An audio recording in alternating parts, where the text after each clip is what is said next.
Quick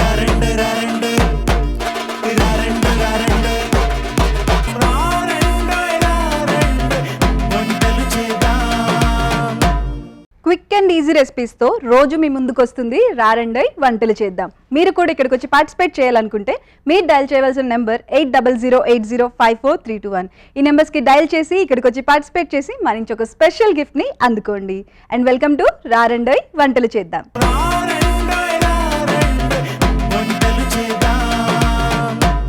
Padma గారు వచ్చారండి సిద్దిపేట నుంచి. Let's welcome her. నమస్తే అండి. నమస్తే అమ్మా, వెల్కమ్ టు రారండోయ్ వంటలు చేద్దాం. Thank you. ఎలా ఉన్నారు? బాగున్నామండి. ఇంట్లో అందరూ బాగున్నారా? అందరు బాగున్నామండి. సో ఏంటి మరి సిద్దిపేట విశేషాలు ఏంటి? హ్యాపీగా బాగుంది మొత్తం. అందరూ బాగున్నారు. పిల్లలు ఎంతమంది అమ్మా? పిల్లలు ఒక బాబు ఒక పాప. ఇద్దరు జాబ్సా? ఇద్దరు పెళ్ళిళ్ళు అయిపోయినాయి. జాబ్స్ షాప్ ఉంది మా కొడుక్కి. పాప ఇక్కడ వినాయక్ నగర్ ఇచ్చాం. ఓకే, ఇక్కడ హైదరాబాద్. ఓకే, మరి సో పిల్లలకి పెళ్ళిళ్ళు అయిపోయి సెటిల్ అయిపోయిన తర్వాత మీరు వంటలు ఇంకా రెసిపీ స్టార్ట్ చేశారనమాట. ఓకే అమ్మా, మరి మా కోసం ఏం తీసుకొచ్చారు రెసిపీ ఈరోజు? కాకరకాయ పులుసు అండి. కాకరకాయ పులుసు. కాకరకాయ పులుసు. ఓకే, చేదుగా ఉంటుందేమో కదా? ఏముండదండి, చేదు అనేది ఉండదు. ఏముండదు, చేదు తెలియకుండా ఉండడానికి. ఓకే,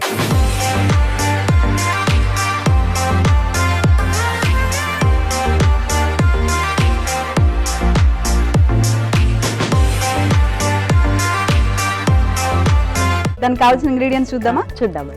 కాకరకాయ ముక్కలు, ఓకే, కొత్తిమీర, ఓకే, కరివేపాకు, ఉప్పు అండి, ఓకే, పచ్చిమిర్చి, ఓకే, అల్లం వెల్లుల్లి పేస్ట్, ఓకే, కొంచెం జీలకర్ర మెంతులు వేయించి తర్వాత కొబ్బరి వేసి పౌడర్ చేశానండి, అది కూడా వేయించాను. ఓకే, ఉల్లిపాయ ముక్కలు, మెంతి కూర, కొంచెం బెల్లం, ఓకే, కరివేపాకు, ఓకే, ఆవాలు, జీలకర్ర, నువ్వుల పొడి అండి కొంచెం, ఇది పసుపు.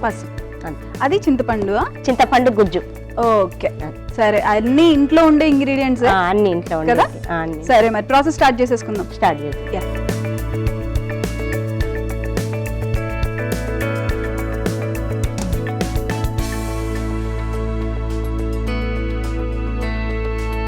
ఆయిల్ వేస్తున్నానండి. Okay, 3 spoon. ఓకే, 3.5.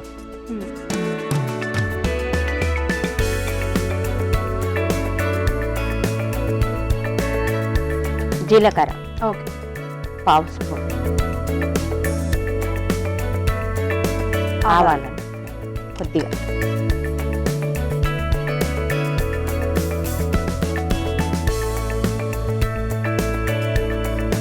ఉల్లిపాయ ముక్కలండి. ఓకే, ఒక ఉల్లిపాయ సరిపోద్దండి. పచ్చిమిర్చి అండి. పచ్చిమిర్చి మనకు కావాల్సిన, అంటే స్పైస్ కి కావాల్సిన కొంచెం ఒకటి వేస్తే బాగుంటుంది. ఓకే,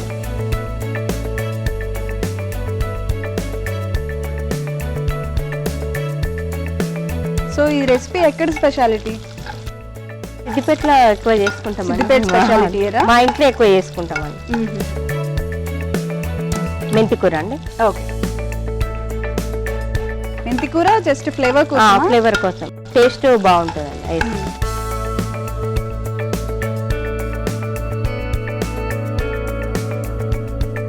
కరివేపాకు. Okay,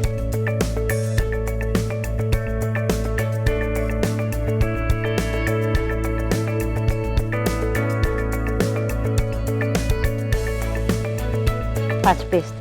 okay,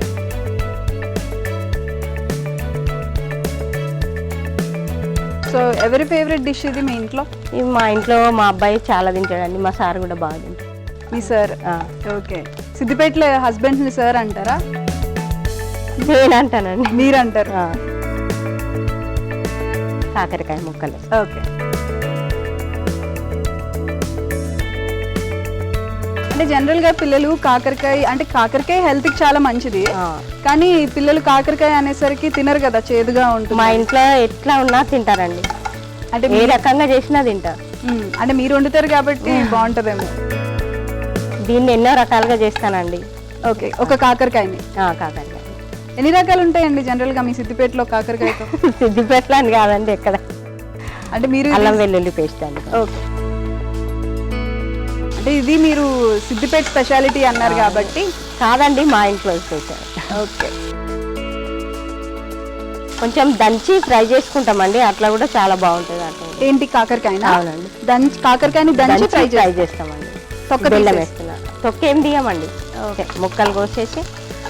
బెల్లమా? బెల్లం అండి. ఎందుకు బెల్లం అంటే? చేదు బెల్లము కొంచెం టేస్ట్ మారుతుంది, కొంచెం బాగా చేదు ఉన్నా కూడా బాగుంటుంది వేస్తే.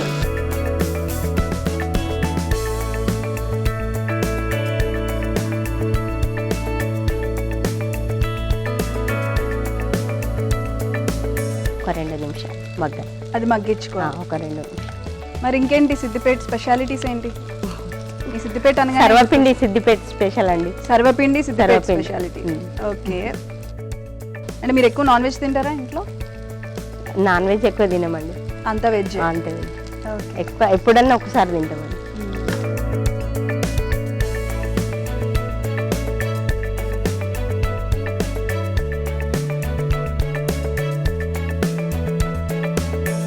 సో ఎన్ని రకాలు ఉంటాయండి కాకరకాయతో మీ స్పెషాలిటీస్?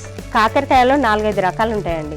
ఒకటి కాకరకాయ పులుసు, ఒకటి కాకరకాయ వేపుడు చేస్తామండి. ఓకే. ఇంకొకటి దంచి ఫ్రై చేస్తామండి. ఓకే.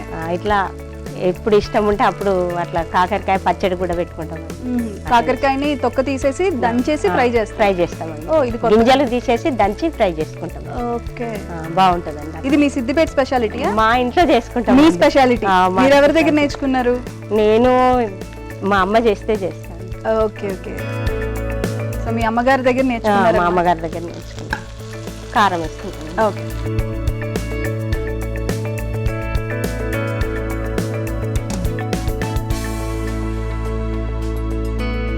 ఉప్పు వేసి. ఓకే.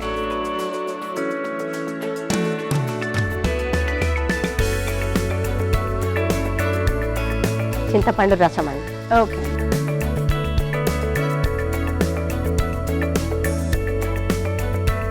సో కొంచెం చింతపండు రసం వేసుకున్నాక వాటర్ వేసుకుంటే కొంచెం బాగా పుల్లగా లేకుండా.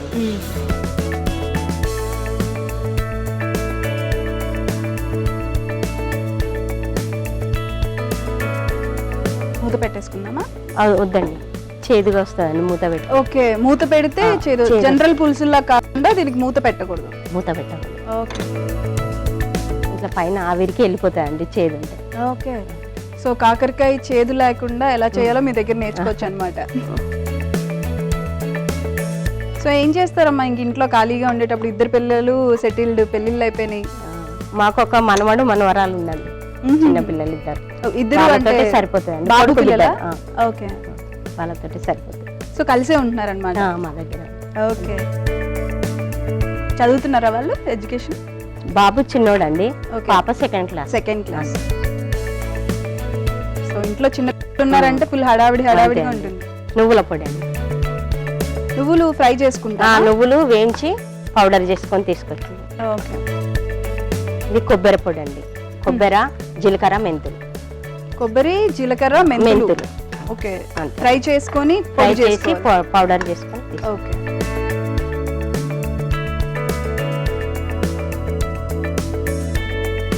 చాలా స్పీడ్ గా ఫాస్ట్ గా ఇంట్లో అలవాటు అయిపోయినట్టుంది మీకు. బాగా చేస్తానండి ఇంట్లో, ఫాస్ట్ గా అన్ని చేస్తాను. ఎవరికి ఏ ఐటమ్ కావాలంటే ఆ ఐటమ్ చేస్తూనే ఉంటాను. ఇప్పుడు ఇంట్లో ఇంకా తిన్నారండి మా ఇంట్లో. అవును, ఇంట్లో ఇంకా చిన్నపిల్లలు ఉన్నారంటే వాళ్ళకి కావాల్సిన వాళ్ళకి రోజు ఒక కొత్త వెరైటీ చేసి పెట్టాలి. అవును, ఇలాంటి నాన్నమ్మ ఉంటే రోజుకు ఒక కొత్త వెరైటీలు వస్తాయి అన్నమాట వాళ్ళకి. మంచిగా పిండి వంటలు చేస్తూ ఉంటారమ్మా? చేస్తాను. ఏంటి అంటే మనకి మీ ఊరు స్పెషాలిటీ ఏంటి పిండి వంటల్లో? ఎక్కువ సర్వపిండి చేస్తామండి, తర్వాత మురుకులు, గారెలు అట్లా ఇంట్లో చేస్తాం. లాస్ట్ లో కొత్తిమీర వేసి. అయిపోయిందా? అయిపోయిందండి. ఓకే. దించుకునే ముందు కొత్తిమీర వేసేస్తాయి.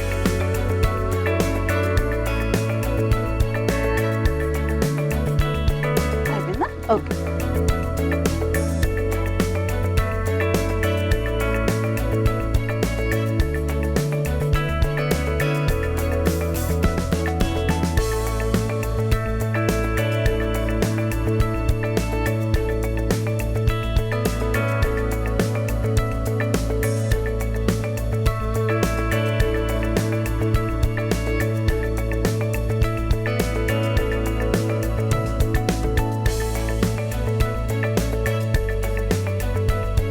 కాకరకాయ పులుసు కర్రీ అండి.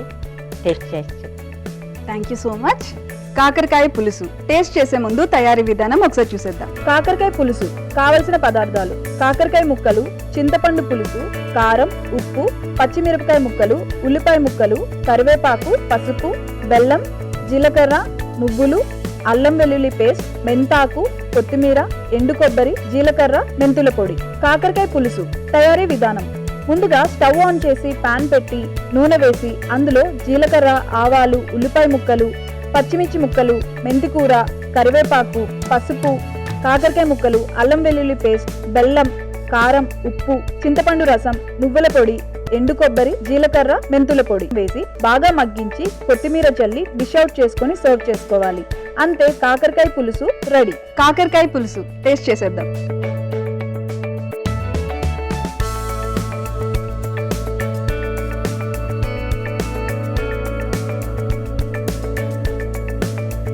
చేదేం లేదు, హ్యాపీగా తినేయచ్చు మంచిగా. పులుసు కూడా మనం చింతపండు వేసాం కాబట్టి చాలా బాగుంది, పుల్లు పుల్లుగా లైట్గా తగిలిన కాకరకాయ ఫ్లేవర్ బాగుంది. థ్యాంక్ యూ అండి. చాలా బాగుందండి. మరి సెకండ్ రెసిపీ ఏంటి? రవా బజ్జీలు అండి. రవా బజ్జీలు. రవా బజ్జీ. ఓకే, మరి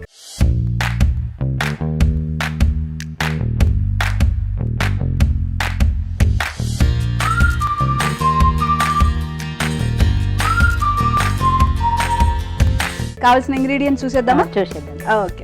రవ్వ, మన బొంబాయి రవ్వలో పెరుగు, శనగపప్పు, కొంచెం ఒక స్పూను శనగపిండి వేసానండి. అది నానబెట్టుకోవాలి. నానబెట్టుకున్నానండి. 2 hours ముందు నానబెట్టుకోవాలి. తర్వాత కొత్తిమీర కొంచెం చేసేటప్పుడు వేసుకోవాలండి. కొంచెం కొత్తిమీర, కరివేపాకు, పచ్చిమిర్చి, జీలకర్ర. ఓకే. సో అన్ని బౌల్స్ తక్కువ ఉన్నాయి కదా? తక్కువ ఉన్నాయి. సో ఇది 1 hour ముందు నానబెట్టు. 1 hour 2 hours ముందు నానబెట్టుకోవాలండి. ఓకే. జీలకర్ర. జీలకర్ర, కొంచెం పచ్చిమిర్చి. కొంచెం పచ్చిమిర్చి, కొంచెం కరివేపాకు అండి. ఓకే.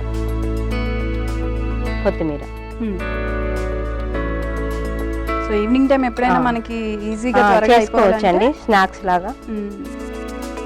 ఇది ముద్ద కలిపి ముందుగా పెట్టుకోవచ్చా? పెట్టుకోవచ్చు. ఫ్రిడ్జ్ లో అలా పెట్టుకొని ఎన్ని రోజులు ఉండొచ్చు? ఉంటే ఒక్క రోజేనండి. ఒక్క రోజు అంతే. ఈవినింగ్ చేసుకోవాలంటే మార్నింగ్ కలుపుకొని పెట్టుకోవచ్చు.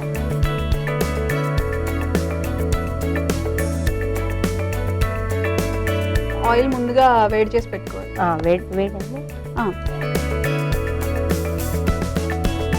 వేడవ్వాలా? కొంచెం వేడవ్వాలి. ఓకే.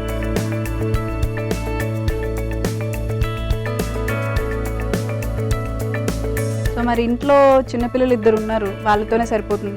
వాళ్ళతో సరిపోతుందండి. మరి అంటే ఇంట్లో ఎప్పుడైనా మీరు వాళ్ళకి జోలపాటలు పాడడం అలాంటివి పాడతారండి? చాలా పాడతారా? సో మా కోసం వంట చేసుకుంటూ ఒకసారి పాట పాడతారా? వేసి తర్వాత. ఓకే.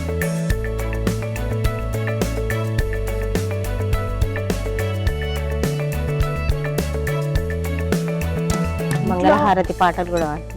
ఏంటండి? మంగళహారతి. మంగళహారతిలా? ఓకే.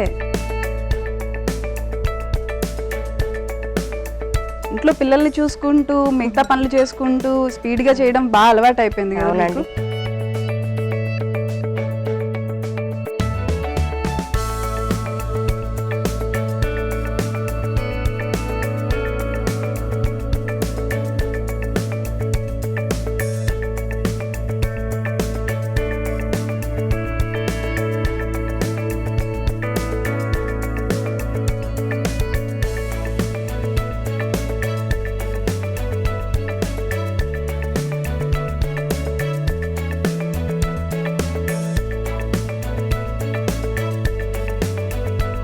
పిల్లలు బాగా తింటారండి. పిల్లలు అంటే నాకు గుర్తొచ్చింది, ఇందాక జోలపాట పాడుతా అన్నారు. మాకు జోలపాట పాడాలి. మీ ఇష్టం, ఏ పాటైనా పర్లేదు. తిరుమల తిరుపతిలో ఆ బంగారు కోవెలలో, తిరుమల తిరుపతిలో ఆ బంగారు కోవెలలో, వెలసితివా ఆ శిఖరముపై మా కలియుగ దైవముగా, జయ జయ గోవింద జయ శ్రీ హరి గోవింద, శ్రీ వెంకటారమణ జయ శ్రీమన్నారాయణ, తిరుమల తిరుపతిలో ఆ బంగారు కోవెలలో. అంతేనా? ఇంకా చాలా బాగా పెద్ద పాడారు. ఉందండి. చాలా బాగా పాడారు. చిన్నపిల్లలు ఇద్దరు హ్యాపీ వినుకుంటూ మీరు చేసే వంటలు తింటూ హ్యాపీ పడుకుంటారు.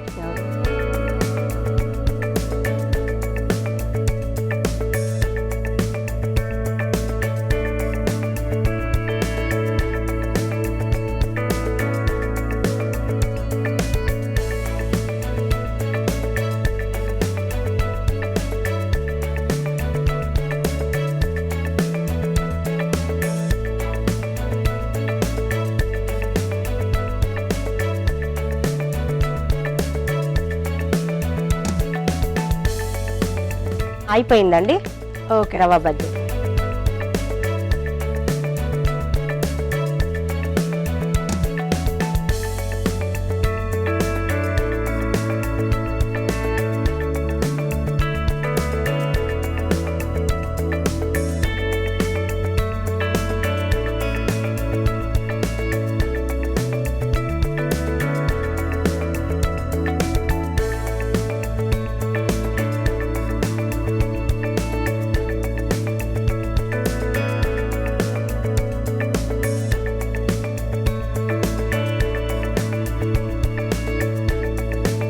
రవ్వ బజ్జీలు రెడీ అండి. Thank you so much. రవ్వ బజ్జీలు టేస్ట్ చేసే ముందు తయారీ విధానం ఒకసారి చూద్దాం. రవ్వ బజ్జీలు కావలసిన పదార్థాలు: పెరుగులో నానబెట్టిన బొంబాయి రవ్వ, పచ్చిమిరపకాయ ముక్కలు, జీలకర్ర, కొత్తిమీర, కరివేపాకు. రవ్వ బజ్జీలు తయారీ విధానం: ముందుగా ఒక మిక్సింగ్ బౌల్ తీసుకొని అందులో బొంబాయి రవ్వ, పెరుగు మిశ్రమం, జీలకర్ర, పచ్చిమిర్చి, కరివేపాకు, కొత్తిమీర వేసి కలుపుకొని చిన్న చిన్న బజ్జీల్లాగా చేసుకొని నూనెలో వేసుకొని డీప్ ఫ్రై చేసుకొని డిష్ అవుట్ చేసుకొని సర్వ్ చేసుకోవాలి. అంతే, రవ్వ బజ్జీలు రెడీ. రవ్వ బజ్జీలు టేస్ట్ చేసేద్దాం.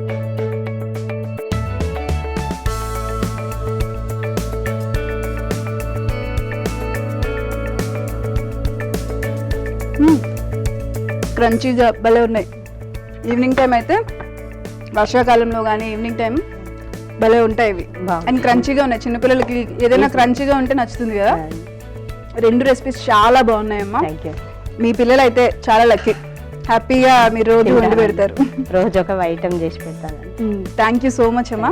ఇక్కడికి వచ్చి పార్టిసిపేట్ చేసినందుకు గాను, మాకు ఈ రెండు రెసిపీస్ చూపించినందుకు గాను థ్యాంక్ యూ. మీకు మా నుంచి ఒక స్పెషల్ గిఫ్ట్. థ్యాంక్ యూ అండి. ఇక్కడికి వచ్చినందుకు మాకు చాలా సంతోషంగా ఉందండి. చాలా ధన్యవాదాలు. థ్యాంక్ యూ సో మచ్ అమ్మా. Thank you. చూసారు కదండి, పద్మ గారు మనకు పరిచయం చేసిన రెండు రెసిపీస్ని. ఈ రెండు రెసిపీస్ని మీరు కూడా ట్రై చేసి మీ ఫ్రెండ్స్ అండ్ ఫ్యామిలీతో షేర్ చేయండి. And this is Mamata Narayan signing off. Bye bye.